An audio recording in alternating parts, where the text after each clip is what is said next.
Hello everyone, it's Ali and I'm here to share a little deck love with you inspired by the September Deck Love Challenge hosted by Shuffling Fate over on Instagram. I decided to do a video instead of the Instagram challenge because my Instagram page is filled with my own Instagram challenge, my Hero's Journey challenge that's been happening all month long and will continue to do so until the end of September. So jump on board if you want to participate in that. It's not too late. This challenge is going through your collection and taking a deck that is symbolic of each of the major arcana cards. So I've picked 22 decks from my collection. One is symbolic of each of the 22 major arcana. Now, the original challenge also included court cards and some pip cards, but I decided I'm just going to leave those out and stick with the majors. So enjoy the little slideshow of my tarot collection that I have prepared for you. Starting with the Fool, the Happy Tarot is by far my most fun and childlike deck. These adorable images can't help but make me smile every time I see them. I gave this deck to my niece on her 7th birthday. This is a great deck to get kids started on tarot. Next we have the Magician. My most magical and powerful deck is my Shadowscapes deck. This is my go-to tarot deck for most of my personal and professional readings. I just love the fantasy connection. There's fairies in nearly every single image. I love the dragons, mermaids, unicorns, and the whimsical energy in general.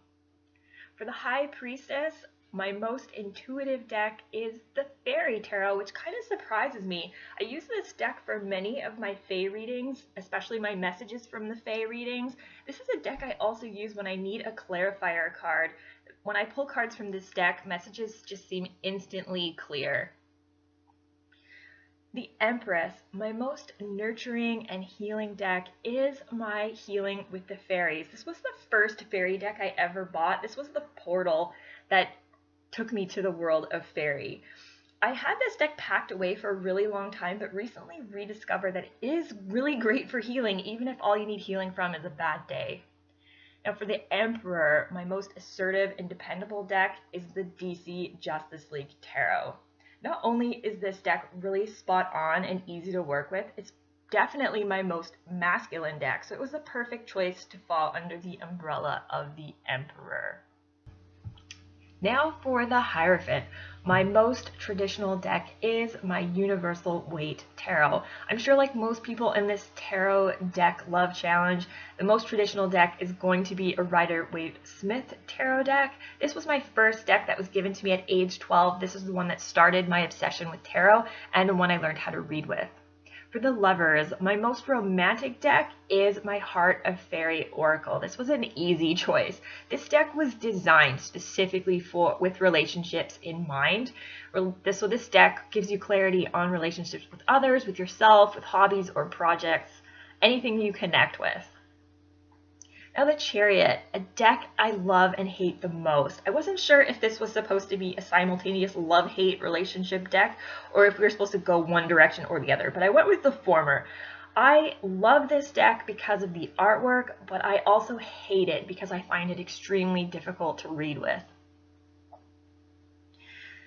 Now, the Strength deck. My most encouraging and supportive deck is the Sacred Rebels Oracle. Any card I draw from the Sacred Rebels Oracle always leaves me with a feeling like I can take on the world.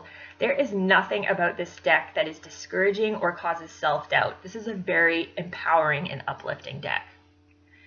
Now the Hermit, a deck I only use for myself.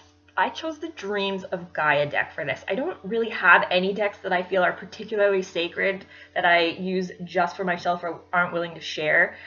I haven't used this deck on others and I've restricted use on it for now just because I want to become more familiar with it.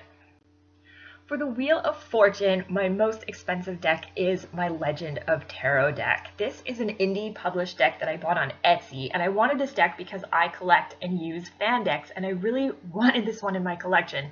So after currency exchange and shipping, I ended up paying about $85 for this deck, making it my most expensive. Justice. The most honest and direct deck that I own and use is my Fairies Oracle.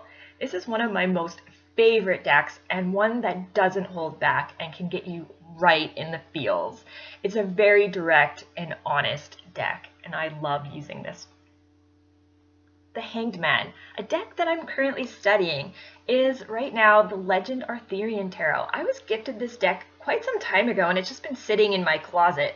But King Arthur's been coming up a lot and has been on my radar both through my studies of fairies and mythology. So I feel compelled to get to know this deck better. So I just bought the guidebook and I'm waiting for it to come in the mail.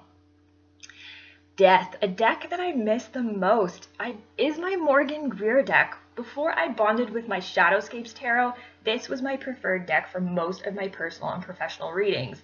I've been wanting to use this deck again, and I'm just looking for an excuse to resurrect it and bring it back out. Temperance, my most balanced deck, and I chose the Psychic Tarot. And I'll be honest, this is a deck that I was gifted and I just don't connect with it. I can see this being a really balancing deck, but I'd be willing to part with it. And so if anyone wants to trade, message me. And now the Devil, my most erotic or dark deck. The Necronomicon Tarot is definitely the darkest deck in my collection. It's probably too dark for my taste. This is another deck that I struggle to connect with, and I think I'm just too put off by the imagery. The Tower, a deck that shakes me up. The Steampunk Tarot, I love this deck. I find the imagery really refreshing and it gives me new perspectives as some of my more used decks are growing a bit stale. I use this deck for shadow work and have had some pretty powerful experiences with it. The Star, top of my wish list, is Game of Thrones Tarot. I'm a huge fan of fan decks and I cannot wait to get my copy of Game of Thrones Tarot. It comes out in November. There's not a lot of images yet, but I'm so excited to have this in my collection. The Moon, my most unique and mysterious deck, is my Fairy Enchantments Oracle. It's unique in that the backs of the deck are as different as the fronts. It's a deck that was designed for intention setting or spell casting rather than divination, although it can be used for both. And the pictures are so pretty.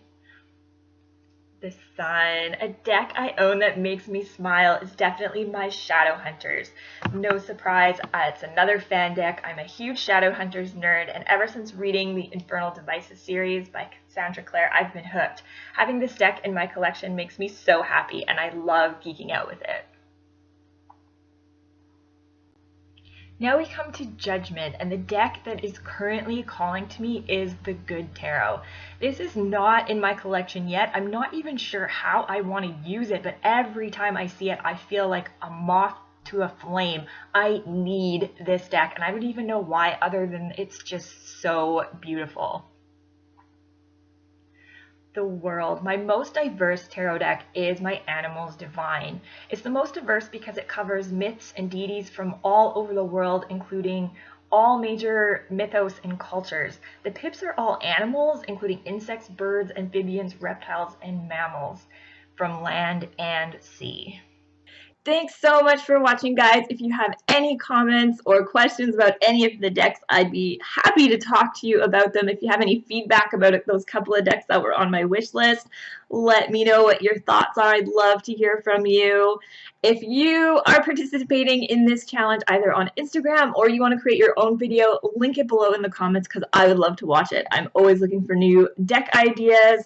Until then, stay shiny and keep sparkling. Bye.